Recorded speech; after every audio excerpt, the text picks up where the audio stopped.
Dans une meute de lions, les gars, ce sont les lions qui chassent. Allez savoir pourquoi. Elles sont organisées, elles sont habiles.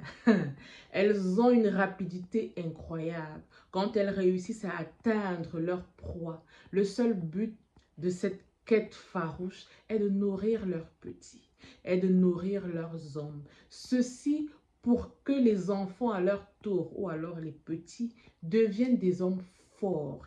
Ils regardent avec bravoure leur mère aller chercher ce qu'ils vont manger. C'est de la même manière qu'une mère, quand elle met son fils au monde, elle dit, lui, il sera un homme fort et courageux.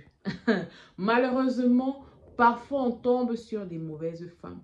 Pourtant, nos mères prient pour qu'on soit avec des bonnes femmes qui vont nous aider à prospérer. Bonsoir les gars, générique. Hey, bienvenue sur les chroniques de Lilo. Si tu n'es pas encore abonné, abonne-toi, like, partage, aime. Comment? Les gars, faites attention aux filles que vous rencontrez dehors. En tout cas, que ça serve de leçon à certains hommes. À ma période où j'étais étudiant, j'étais en couple avec une fille. C'est-à-dire qu'on avait nos projets de vie, on savait qu'on allait se marier, on allait faire nos enfants, on savait qu'on allait vivre notre meilleure vie. Je suis l'aîné d'une famille de 6 enfants. Voilà que je réussis à avoir ma licence en gestion et finance. Dieu me fait grâce, j'ai un boulot dans une banque. Yeah! Le banquier que je suis, en tout cas. Je sais que j'ai des projets avec ma copine. Elle m'annonce que voilà, sa famille a décidé autrement, qu'elle doit aller en bain, qu'elle doit aller en Europe. Et moi donc dans tout ça, est-ce qu'ils ont pensé à moi? C'est quelle façon d'être ingrat ça? Et comme je ne peux pas lutter avec la famille de quelqu'un, je lui dis, ok d'accord, il n'y a pas de souci. Vas-y, on va rester en contact. Mais la vie, vous connaissez la vie. La distance aussi, vous connaissez. Est-ce que l'affaire est facile? C'est vrai, on essaie de tenir bon. On se dit, on va s'appeler comme ça, on va faire comme ça. Mais ça ne donne pas. Parfois, chez moi, quand il est 10 heures, parfois la ville est telle heure. Parfois, ici, je n'ai pas le temps. Parfois, elle aussi, elle dort. Ça devient chiant et ça devient agaçant. Je dis, ah, ça sert à rien. Mieux, on arrête la relation. Cette fille, tout le monde l'aimait dans ma famille. Tout le monde appréciait cette fille. Elle et moi, on décide finalement de se séparer. Mais elle reste en contact avec ma famille. Moi, de mon côté, je dis, ah, pardon, toi, tu es déjà en bain. Il faut m'excuser. Si tu veux parler avec eux. De temps en temps, mes frères me passent des nouvelles. Elle a dit ci, elle a dit ça, elle a pris de tes nouvelles et tout. Elle est restée vraiment amie avec ma famille. Hein. Moi, personnellement, je n'avais pas de problème avec ça. Je dis seulement qu'en tout cas, ça devait être ma femme, mais elle est partie ailleurs. Ce n'est pas grave. Je continue ma route dans la paix du Seigneur. Mon ami organise une soirée. Il me dit, gars, il y a la soirée, tu es où? Il faut venir, j'organise un bon petit chilling là, on va se faire du bien. Je dis, ok, je porte mes habits, me voilà, je suis partie. J'arrive là-bas, tout le monde est là, l'ambiance est cosy, on mange, on boit, on discute. Entre nous, les gars qui ont l'argent, oui, c'est entre nous. Et je fais dans la rencontre d'une fille là-bas, très calme, très posée dans son petit coin. Je dis, mais c'est quelle fille qui est posée comme ça là? Tout le monde est dans la mouvance et tout. On est là, on mange, on vit. Elle est là, il faut comme quelqu'un qui n'est pas venu vivre. Bon, je m'en vais discuter avec la fille. On discute, on discute, on discute. Elle est très intéressante en tout cas. Je discute avec elle, on s'échange les numéros. Mais moi, je fais semblant de prendre son numéro. Ah, les filles, désormais, vous pouvez avoir vos bijoux. 18 carats d'or. Yeah! J'ai dit que les bijoux même te donnent envie. Des boucles comme ça, est-ce qu'on en parle? Des jolies boucles comme ça. C'est tout simplement la boutique de José Flo Accessoires. Elle est disponible sur Instagram, elle est disponible sur WhatsApp, elle est disponible même sur TikTok. Allez sur sa page, allez sur son TikTok. Elle vous propose des bijoux vraiment magnifiques pour toutes les occasions possibles. Vous avez sa carte de visite juste là. N'hésitez pas à y faire un tour. Vous n'allez pas être déçus. N'est-ce pas, je continue la conversation avec la fille. La soirée se passe très bien. Je rentre chez moi. Moi, j'ai fini mes alcools. Je rentre chez moi. 3 à 4 jours plus tard, je reçois un appel. Je dis, ah, c'est encore qui ça? Je discute avec la personne, mais je n'arrive pas à me souvenir de la personne. La personne me dit, mais attends, c'est quoi? Tu as oublié mon numéro de téléphone ou bien tu m'as complètement oublié. Pourquoi tu as pris mon numéro la dernière fois si tu ne devais pas l'enregistrer? Donc, tu n'as pas enregistré mon numéro. C'est comme ça que je fais le lien. Je dis, ah, c'est X. Je commence à lui dire, ah non, ma chérie, vraiment, laisse tomber. J'avais perdu mon téléphone. Et tu sais, quand tu perds ton téléphone, ce n'est pas évident de réavoir les numéros de téléphone. Comment tu vas? On se met à papoter. Voilà que la relation commence. Ah, Je dis, ah, en tout cas, elle me présente sa petite vie. Je découvre une fille vraiment très ambitieuse qui veut aller loin, mais malheureusement, elle n'a pas assez de moyens. Elle vient d'une famille vraiment très précaire. Je présente la fille à toute ma famille. Ma famille me dit, la fille là, nous on ne la sent pas, elle est trop bizarre, tu ne trouves pas? Je dis non. Autour de moi, tout le monde me dit, mais tu ne trouves pas que tu vas un peu trop vite avec cette fille dans votre relation? Je dis non. Je décide de m'installer avec la fille. Moi, voilà, je suis déjà installée avec la fille. Mes amis me disent, mais attends, gars, c'est comment que tu es pressé de t'installer avec la fille si comme ça? Tu ne trouves pas que votre relation là va un peu trop vite? Autour de moi, tout le monde en parle. Je suis le seul qui ne voit pas que ça va trop vite, s'il vous plaît. Pour ma part, j'estime que les gens là n'aiment pas ma copine. Pour moi, dès que quelqu'un me parlait de ma copine en question, je me mettais dans une colère incroyable. Tu devenais automatiquement mon ennemi. Au moins pendant 2 mois, je ne te parle pas. Parce que Margot, mon combat. Je suis avec la fille, nous sommes en relation. Je commence à avoir des petits problèmes au boulot. Des problèmes par là, des problèmes par-ci. Ça arrive. Tu peux te retrouver à avoir des problèmes. Ma famille là-bas n'accepte pas cette fille. Personne ne l'aime. C'est-à-dire que j'ai beau essayer, j'ai beau expliquer que non, c'est une fille calme vraiment, il faut la comprendre. Personne ne l'aime. Ma mère ne la supporte pas. Ma mère trouve qu'elle n'est pas claire. Ma mère me dit, tu sais cette fille-là, je ne la sens pas. C'est pas que je la déteste, mais je ne sais pas. Elle dégage un aura que je ne supporte pas. Il y a quelque chose qui ne va pas avec elle. Je ne sais pas quoi, mais je ne la sens pas. Moi, de mon côté, je dis non, vous allez apprendre à la connaître. C'est une bonne fille. Franchement, elle est très calme. Franchement, il n'y a rien à dire sur elle. C'est vraiment une bonne fille. C'est ce que tu dis. Je continue ma relation avec la fille.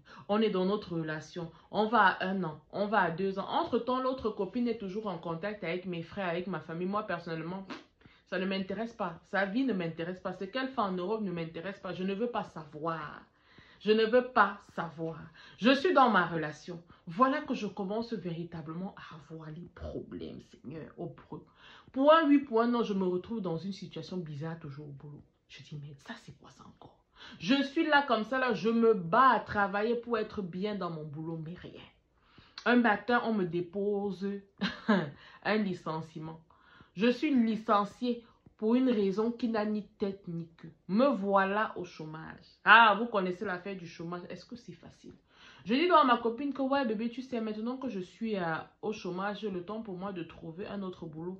Il va falloir que tu assures en ce qui concerne les charges de la maison. Elle me dit mot pour mot, je ne suis pas prête à assurer quoi que ce soit. Débrouille-toi comme tu peux à gérer tout ce qui concerne cette maison. Je ne peux pas prendre mon argent pour gérer la maison, c'est là. Je ne peux pas m'occuper de toi et de m'occuper aussi de moi-même en question. Donc, débrouille-toi. Me voilà au carrefour de si je savais. Pour moi, je dis, ok, elle a sûrement raison, c'est moi l'homme, je dois vraiment trouver des solutions. C'est comme ça que j'appelle mon petit frère, je lui dis, gars, petit, en ce moment, si ça ne va pas, ça chauffe sur moi. Essaye de me trouver quelque chose pour que je puisse au moins payer le loyer ce mois-ci. Mon petit frère me dit, ok, il n'y a pas de souci, je t'envoie l'argent. Il m'envoie l'argent, je paye le loyer. Le deuxième mois encore, j'appelle encore mon frère, je lui dis que mon petit, c'est chaud. Il me dit, mais attends, ta femme alors te sert à quoi? Elle ne peut pas t'aider un peu avec les charges de la maison? Me voilà qui m'énerve contre mon petit frère. Je lui dis, mais attends, c'est ma femme, pourquoi tu parles d'elle comme ça? Ça reste et ça demeure ma femme, il faut la respecter. Les nerfs sur nous maintenant, alors qu'on essaie de te sauver. Il me dit, ok, il n'y a pas de souci. Je fais des prêts par-ci, par-là pour pouvoir subvenir aux besoins de la maison. Il y a les femmes ici dehors. Voilà que mon petit frère annonce à tout le monde ce que je suis en train de traverser. Ma mère appelle, mes soeurs appellent, mes autres frères appellent. Tout le monde m'appelle Seigneur, laissez-moi, laissez-moi. Je dis que, hey, laissez-moi.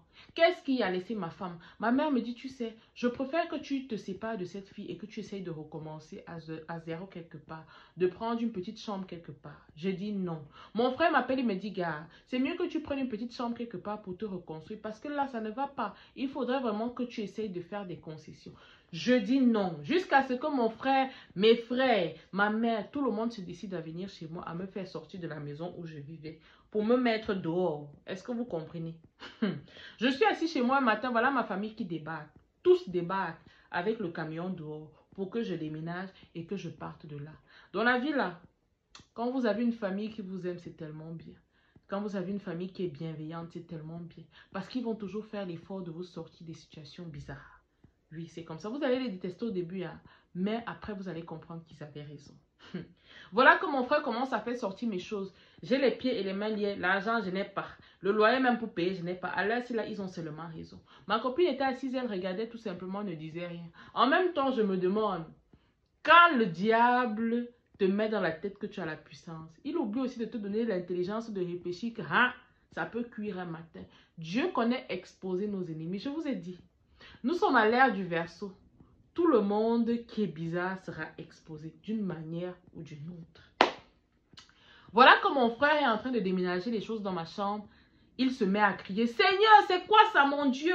Tout le monde sort que, il y a quoi, il y a quoi, il y a quoi? Il trouve une bouteille de vin rouge. Dans cette bouteille de vin rouge, il y a ma photo. Quelques décoctions, un liquide bizarre. Ma mère lui dit non, ne touche pas. Ma mère prend le liquide. Quand elle se trouve la fille en question, on lui pose les questions, ça c'est quoi? Elle ne répond pas. Le temps qu'on est en train de s'agiter et de bavader, de faire quoi, elle a complètement disparu là. Elle est sortie, on ne sait pas comment, elle est partie. Comme elle est partie là, je n'ai plus jamais eu de ses nouvelles. Je n'ai même plus jamais cherché à connaître si elle respirait ou quoi. Voilà que ma mère m'amène voir un tradit praticien pour me soigner. On finit de me faire ce qu'il y a à faire. Je tiens à préciser que je ne sais pas, mais je sentais une lourdeur sur moi, comme un fardeau sur mon dos, comme quelque chose qui m'empêchait de me sentir bien. Quand on a fini de me traiter, je me suis sentie libérée, complètement libérée. J'ai recommencé ma vie à zéro. J'ai retrouvé du travail, j'ai retrouvé la bonne mine. Les gens que je détestais avant, j'ai commencé à les aimer subitement. On a commencé à me raconter comment je me comportais quand j'étais avec la fille. Je n'arrivais pas à croire que c'est moi. Je riais tout simplement. Et voilà que celle qui en Europe refait surface. Elle m'écrit, elle me dit, je voudrais qu'on discute, je voudrais qu'on parle. On se met à parler, on décide de se remettre ensemble. Et quand on décide de se remettre ensemble, on décide de faire les choses bien. Bon, voilà, je m'en vais, je me présente à sa famille, on fait le toqué-porte, on fait ce qu'il y a lieu de faire. Aujourd'hui, je suis un homme marié. Qui aurait cru, même moi, je n'y aurais pas cru, que j'allais me remettre avec cette fille et que ça allait être elle, la femme de ma vie. Pourtant, il y a de cela quelques années en arrière, elle partait en Europe. Je savais que c'était fini, complètement fini. Aujourd'hui, nous sommes ensemble. Je vis désormais à ses côtés. Nous sommes en Europe ensemble. Je travaille, j'ai ma petite stabilité et je suis heureux. Être envoûté par une femme, ce n'est pas souvent facile. On a l'impression qu'on est téléguidé. Parfois, les personnes autour de nous sont tellement choquées de voir comment on se comporte. Beaucoup d'hommes, malheureusement, se retrouvent souvent envoûtés par des femmes. Et c'est triste. Les femmes, vous envoûtez les hommes, c'est bien. Mais ça sert à quoi? Si un homme t'a dragué sans les remèdes, accepte aussi qu'il se sépare de toi tout simplement parce que vous n'êtes pas fait pour être ensemble. Vous aurez beau pratiquer sur des hommes, un jour ça va finir par finir. Et ils vont finalement connaître qui vous êtes réellement. Ça ne sert à rien tout ça. Dans la vie là, Dieu donne à chacun sa chose.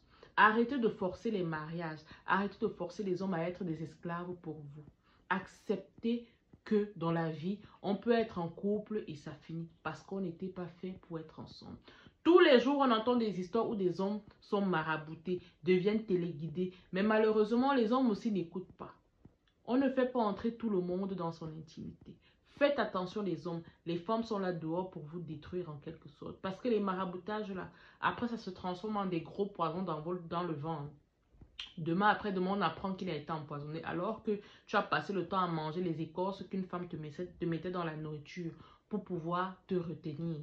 Faites attention les gars. Les mamans, prions pour nos enfants. C'est tout ce que je peux dire. La chronique est terminée pour aujourd'hui. On se dit à très bientôt pour une prochaine chronique. Et là, on s'en va au Gabon. Parce que la Gabonaise là, elle a vu les choses. Il est question ici de détendre les gros nerfs, papa. Abonne-toi, like, partage, aime. Come on, bisous.